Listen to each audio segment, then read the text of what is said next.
Assalamualaikum, saya Sadam Enikhwani. Memegang kad matrik D20192090933. Saya ketua untuk kumpulan sukan dan permainan bola tampar akan menerangkan pengenalan kepada bola tampar, sejarah bola tampar dan perkembangan bola tampar di Malaysia. Untuk bahagian pengenalan, bola tampar adalah satu sukan Olimpik di mana dua pasukan dipisahkan oleh satu jaring tinggi. Cara bermainnya adalah dengan memukul atau menampar sebiji bola melangkaui jaring kepada pihak lawan. Satu pasukan mempunyai 6 pemain dan mata dikira apabila bola jatuh ke gelanggang pihak lawan ataupun pihak lawan gagal memulangkan bola dengan betul. Untuk sejarahnya pula, permainan bola tampar telah direka oleh Profesor William G. Morgan pada tahun 1895 di Massachusetts, Amerika Syarikat. Permainan ini direka berdasarkan permainan tenis jaring dan juga bola keranjang. Beliau menamakan permainan ini sebagai minternet dan kemudiannya bertukar kepada volleyball pada tahun 1896. Satu persekutuan antarabangsa telah ditubuhkan iaitu Federation International de Volleyball atau FIVB pada tahun 1947. Satu kejohanan bola tampar untuk lelaki telah diadakan buat pertama kalinya di Prague pada tahun 1949, manakala untuk wanita di Paris pada tahun 1951. Perkembangan bola tampar di Malaysia bermula pada awal tahun 1930-an apabila pasukan bola tampar dari Universiti Hong Kong dan China telah melawat tanah Melayu untuk mengadakan perlawanan persahabatan di bandar-bandar besar seperti Singapura, Pulau Pinang dan Kuala Lumpur. Pada ketika itu, perlawanan bola tampar dianjurkan oleh Chinese Athletic Association mengikut negeri masing-masing. Satu persatuan bola tampar telah diwujudkan di Malaysia iaitu Persatuan Bola Tampar Malaysia ataupun MAVA yang telah didaftarkan pada tahun 1959. Persatuan ini menjadi ahli gabungan kepada Majlis Olimpik Malaysia OCM dan juga Persekutuan Bola Tampar Antarabangsa atau FIVB. Dalam tahun 1990-an, banyak program pembangunan dan juga pertandingan peringkat antarabangsa telah dilancarkan dan dikelolakan dengan jayanya oleh Persatuan Bola Tampar Malaysia dalam usaha untuk mengembangkan lagi bola tampar di Malaysia. Assalamualaikum dan salam sejahtera. Saya Muhammad Afiq Afifi bin Rosman memegang kad matrik D20192090926 ingin menerangkan tentang kemahiran bola tampar. Di sini saya akan menerangkan kemahiran dalam bola tampar iaitu setting ataupun mengumpan. Kemahiran seorang pemain setting ini ialah membuat umpanan. Seterusnya, kemahiran seorang pemain setting juga ialah bola yang akan dihantar mengikut ketinggian dan arah untuk membuat rejaman. Dalam kemahiran mengumpan ini melibatkan pergerakan badan dan kaki yang seimbang.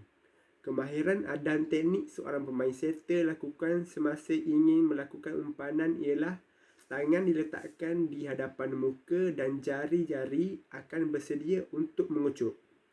Otot yang terlibat dalam melakukan setting ini ialah deltoid. Seterusnya, saya akan menerangkan kemahiran mengadang ataupun blocking. Kemahiran seorang blocking ini ialah untuk menghadang smash atau rejaman dari pihak lawan. Kesalahan yang tidak boleh dilakukan oleh seorang blocking ialah menyentuh jaring semasa membuat hadangan. Kemahiran melakukan blocking ialah melonjak ke kedua belah tangan dan kaki, dihulurkan lurus ke atas, kemudian bahagian lengan tapak tangan condong ke sebelah pihak lawan. Dalam kemahiran menghadang ini melibatkan otot-otot seperti gastrocnemius, quadriceps dan deltoid. Akhir sekali, saya akan menerangkan kemahiran merejam ataupun spiking. Kemahiran seorang perejam ialah untuk mendapatkan mata dari servis pihak lawan.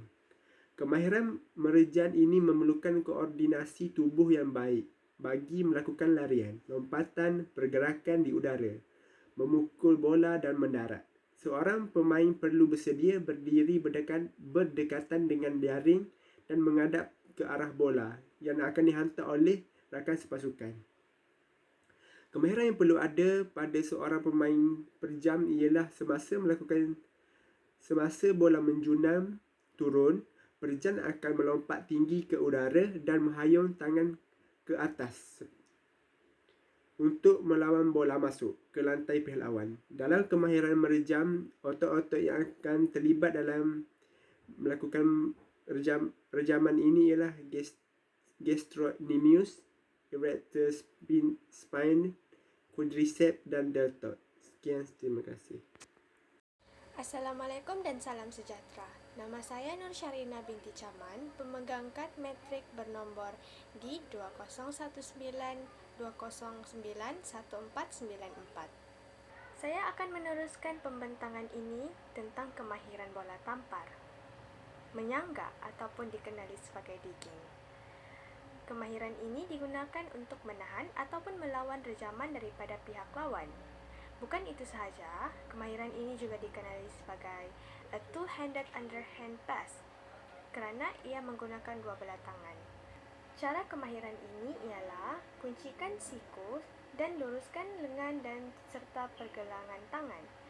Seterusnya, mainkan bola pada bahagian keras lengan iaitu atas pergelangan tangan.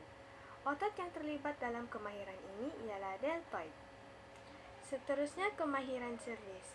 Terdapat dua kemahiran servis yang sering digunakan iaitu servis atas ataupun dikenali sebagai servis tenis dan juga servis bawah. Servis atas sering digunakan oleh atlet bola tampar kerana menghasilkan pukulan dan rejaman yang kuat serta tajam masuk ke dalam gelanggang. Cara kemahiran servis atas, bola akan dilambung dalam 30 hingga 45 cm dan bola akan dipukul pada bahagian isi tapak tangan. Yang terlibat dalam tenis ialah deltoid dan pectoralis major. Itu sahaja daripada saya. Sekian dan terima kasih.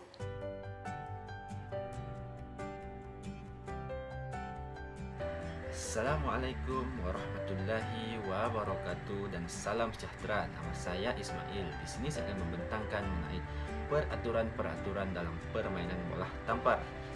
Yang pertama adalah kawasan permainan. Kawasan permainan ini merupakan zon ataupun kawasan yang digunakan oleh para pemain. Zon dan kawasan ini terbagi pada 6, yaitu zon depan, zon belakang, zon servis, kawasan penghentian, kawasan pemanasan badan dan kawasan penalti. Zon-zon dan kawasan tersebut memiliki ukuran-ukuran yang telah ditetapkan. Sebelum itu, saya sentuh terlebih dahulu mengenai objektif permainan bola tampar. Objektif permainan bola tampar ini adalah untuk menghantar bola melepasi jaring, memastikan bola di gelanggang pihak lawan serta menghalang usaha yang sama dari pihak lawan. Setiap pasukan mempunyai 3 pukulan untuk menghantar bola ke gelanggang pihak lawan. Seterusnya adalah bagaimana pengiraan mata itu dilakukan. Mata dapat dikumpul apabila pihak lawan berjaya mematikan bola di gelanggang pihak lawan ataupun pihak lawan itu sendiri yang membuat kesilapan. Seterusnya adalah putaran di mana ia dilaksanakan apabila pasukan memenangi hak untuk servis.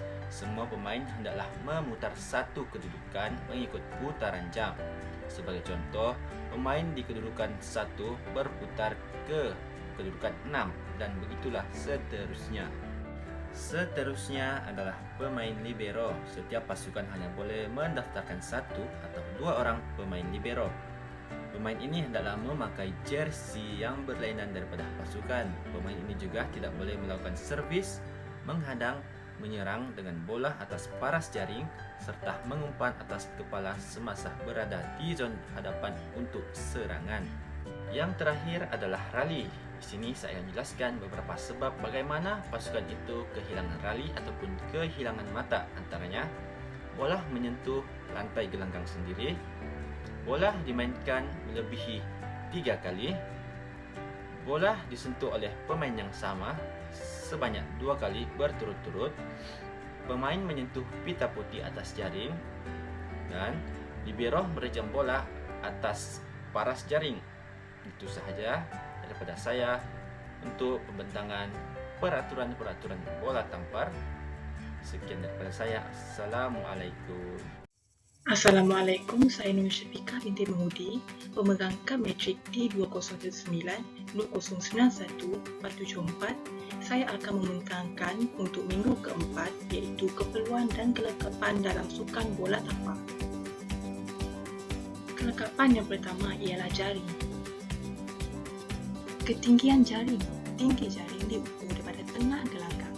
Tingginya pada kedua-dua garisan tepi mestilah sama dan tidak melebihi 2 cm daripada ukuran rasminya. Untuk lelaki bawah 18 tahun ialah 2.43 meter, manakala untuk perempuan pula ialah 2.24 meter. Untuk lelaki bawah 15 tahun 2.35 meter dan untuk perempuan 2.20 meter. Kelengkapan seterusnya ialah bola. Bola hendaklah berbentuk sfera, diperbuat daripada satu lapisan kulit yang mudah lentur dengan satu pundi getah atau bahan yang serupa di dalamnya. Untuk warna pula seragam dan cerah, ukur lilit 65 hingga 67 cm, berat 260 hingga 280 gram. Untuk tekanan di dalam ialah 0.30 hingga 0.325 gram per cm. Seterusnya ialah antena. Antena ialah satu batang mudah lentur yang dibuat daripada serabut kaca atau bahan yang serupa, berukuran 1.80 meter panjang, ukuran bilik 10 mm. Kedua-dua antena adalah sebahagian daripada jarum dan menghadkan ruang lintasan bola atas jaring. Kelengkapan yang keempat ialah penyukat tekanan udara. Tekanan udara bola ialah 0.300 hingga 0.325 kg per cm, iaitu bersamaan dengan 4.26 hingga 4.61 psi. Seterusnya ialah gelanggang. Gelanggang berukuran 18 meter bersamaan dengan 59 kaki panjang dan 9 meter bersamaan dengan 29.5 kaki lebar, kemudian dibahagikan sama rata dengan ukuran 9 meter darab 9 meter dengan jaring yang berukuran 1 meter bersamaan dengan 40 inci. Lebar ketinggian jaring bagi lelaki ialah 2.43 meter bersamaan dengan 7 kaki 11 5/5 inci di atas garis tengah gelanggang dan 2.24 meter bersamaan dengan 7 kaki 41/8 inci bagi wanita. Terdapat 3 garisan meter yang selari dari garisan pembagi gelanggang yang dikenali sebagai garisan serangan. Garisan 3 meter ini 10 kaki membahagikan gelanggang kepada kawasan barisan hadapan dan barisan belakang. Kelengkapan yang terakhir ialah pakaian. Pakaian pemain terdiri pada jersey, seluar pendek dan kesusukan. Jersey, seluar pendek dan stoking mestilah seragam, bersih atau sama warna untuk satu pasukan. Semasa pertandingan dunia FIVB untuk dewasa, warna kasut mestilah seragam untuk sesuatu pasukan tetapi jenamanya boleh berbeza. Kasut mestilah ringan dan mudah lentur dengan tapak getah atau kulit yang tanpa tumit.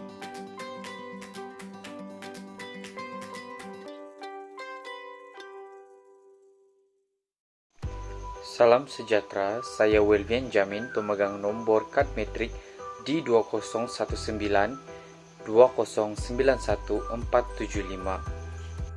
Pada hari ini saya akan membentangkan tajuk saya yaitu tugas anggota dan pemimpin. Dalam satu pasukan, komposisi pasukan terdiri daripada 12 pemain, 1 jurulatih dan 2 pembantu jurulatih serta 1 tim medik yang terdiri daripada dokter dan terapis.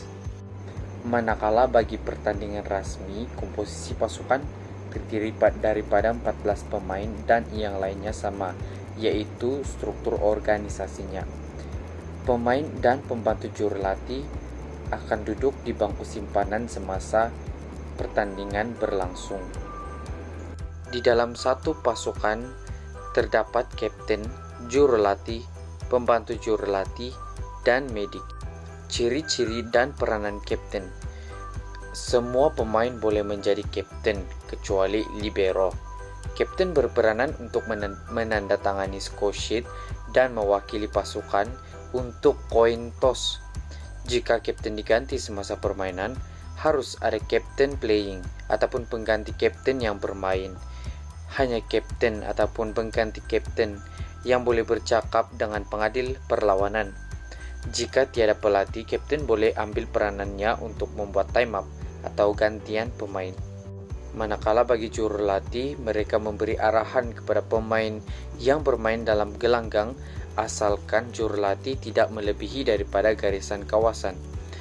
Jurulatih juga boleh bercakap dengan pengadil, membuat time up dan penggantian. Seperti yang dikatakan tadi, pembantu jurulatih berada di bangku simpanan semasa perlawanan sedang berlangsung, dan jika jurulatih tiada atau suspended, penolong jurulatih yang akan mengambil tugas jurulatih semasa perlawanan.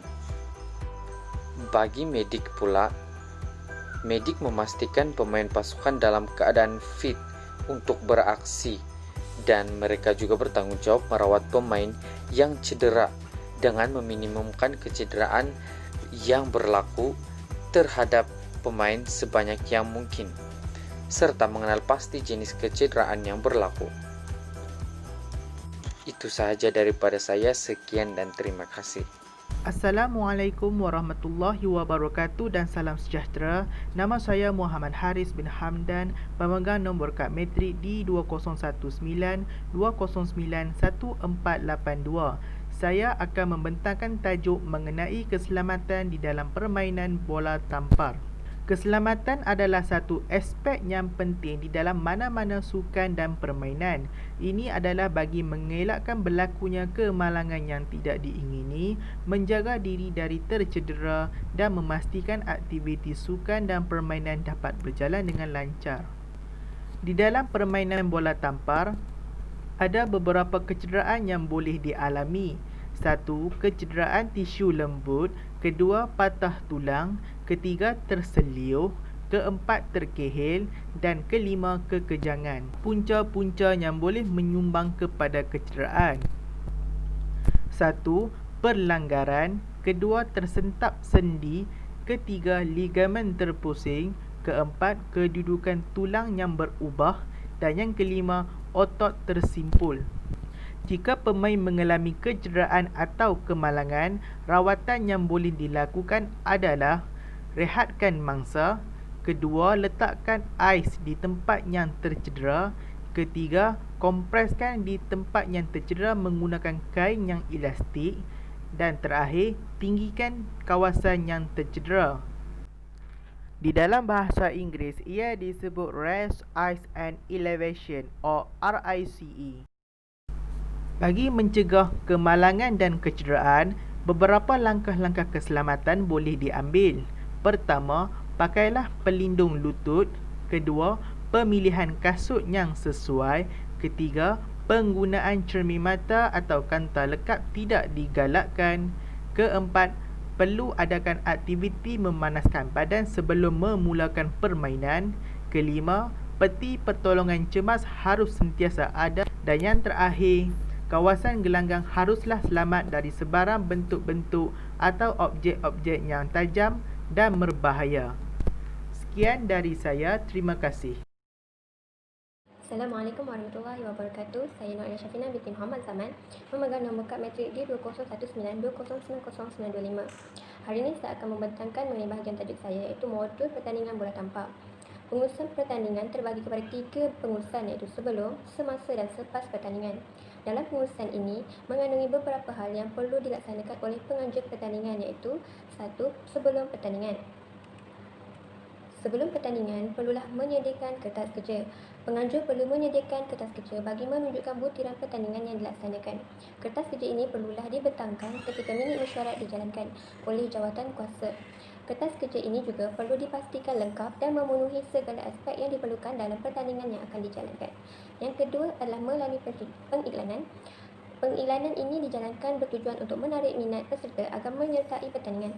Pengiklanan yang disiarkan berbentuk poster yang akan ditampal pada dinding dan disiarkan di media sosial agar lebih banyak mendapat sambutan. Dan seterusnya adalah perlu ada pendaftaran. Sesi pendaftaran dijalankan untuk membolehkan peserta boleh bertanding dalam pertandingan. Melalui pendaftaran juga, penganjur mudah mengenal pasti individu dan berapa jumlah peserta yang akan menyertai pertandingan. Seterusnya adalah perlu ada taklimat. Taklimat dijalankan bagi memberitahu segala maklumat pertandingan yang akan dijalankan. Dalam taklimat juga akan dijelaskan syarat-syarat yang perlu dipatuhi dan dilarang semasa pertandingan. Dan akhir sekali ialah kemudahan pertandingan. Penganjur perlu memastikan kawasan pertandingan mempunyai tempat letak kereta dan tidak sesak. Selain itu, alat-alat pertandingan yang digunakan juga perlu diperiksa dan dalam keadaan baik. Kemudahan tandas dan bilik menyalin pakaian juga perlu disediakan. Assalamualaikum dan salam sejahtera. Saya Diana binti Tony, pemegang kad metrik di 201920909335. Seterusnya akan menyambung dengan pengurusan semasa pertandingan. Pengurusan semasa pertandingan mempunyai 4 perkara, yaitu pembukaan majelis yang akan dilangsungkan oleh penganjur dan tetamu terhormat. Yang kedua, pemantauan pertandingan bagi memastikan keselamatan terjamin. Yang ketiga, mencatat keputusan dan rekod mata serta kumpulan yang menang akan ke peringkat seterusnya. Dan yang keempat ialah penutupan acara dengan penyerahan hadiah seperti hamper, sijil, dan pingat, dan seterusnya penutupan oleh tetamu terhormat dan penganjur. Baik, yang ketiga ialah pengurusan selepas pertandingan, yaitu mesyuarat akhir antara ahli jawatan kuasa bagi membincangkan maklumat mengenai pertandingan yang telah dijalankan dan pemberian laporan penuh mengenai pertandingan yang telah dilaksanakan. Baiklah, itu saja dari saya. Sekian dan terima kasih. Assalamualaikum warahmatullahi wabarakatuh dan salam sejahtera. Saya Mazira binti Musa, pemegang kad metrik di 201920914885. Saya akan menerangkan tentang minggu yang ke-8, iaitu penutup bagi permainan bola tampar. Pada akhir pembelajaran, pelajar dapat memahami perkara asas dalam permainan bola tampar, seperti mereka mengetahui cara menggunakan peralatan dan tempat yang betul untuk bermain. Selain itu, mereka juga dapat memukul atau menampas sebiji bola melalui jaring kepada pihak lawan dengan cara yang betul. Perkara yang kedua yang dapat mereka pelajari iaitu pelajar mengetahui peralatan dan kelengkapan yang perlu ada semasa melakukan aktiviti. Sebagai contoh, murid mengetahui ketinggian jaring bagi setiap kategori umur. Selain itu juga, mereka juga mengetahui saiz bola yang digunakan dan pakaian yang sesuai ketika menjalani aktiviti tersebut. Seterusnya, pelajar dapat memahami kepentingan amalan keselamatan dalam permainan. Mereka mengetahui bahawasanya harus memanaskan badan sebelum melakukan aktiviti dan mengenal pasti bentuk-bentuk kemalangan dalam bola tampar. Secara kesimpulannya, murid dapat menyihatkan badan kerana bola tampar melibatkan pergerakan yang banyak dan berpeluh. Murid dapat bermain bola tampar dengan cara yang betul serta dapat menghilangkan tekanan. Sekian, terima kasih.